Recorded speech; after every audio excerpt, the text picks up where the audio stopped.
I want to share with you a sort of meditation challenge I've been doing over the past several days. It's from the 10% Happier podcast by Dan Harris called Happiness and the Dalai Lama. I really like the Dalai Lama, and I think Dan Harris was super lucky to be able to meet with His Holiness and interview him and spend time with him. And I'm just going to give you a few excerpts from day 10.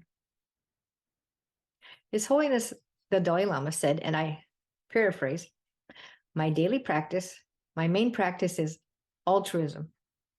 As soon as I wake up, I think about the well-being of the rest of our community so that our lives give us hope and inner strength. The Dalai Lama says that our purpose in life is to be happy. And one way to be happy is to be altruistic. Two other people who have a long history and spent a lot of time with His Holiness and were interviewed extensively for these podcasts were Richie Davidson, who is a professor of psychology and psychiatry, and Roshi Joan Halifax, PhD, who is a Zen Buddhist teacher. Richie Davidson says, before we meditate, we invoke the intention that I'm going to do a practice to calm my mind and open my heart, not just for myself, but for the benefit of all those I touch, directly or indirectly. So there's always this altruistic motive. If we can remind ourselves as much as possible, it is an elixir for the soul.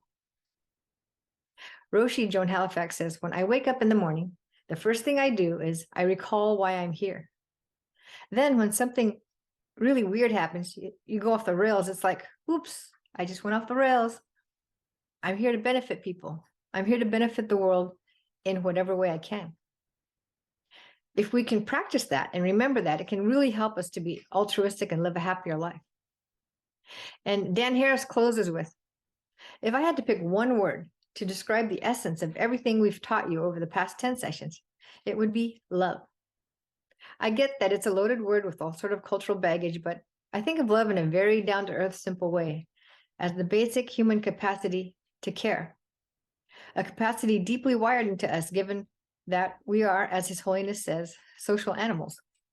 And this capacity can be externally directed and directed back at yourself. And our capacity for love is a skill that you can train. You may not become His Holiness, the Dalai Lama, but you very well may get 10% happier and even more. So you might want to check out this challenge. It's free on the 10% Happier app. Until next time, this is Tink imploring you to live your purpose.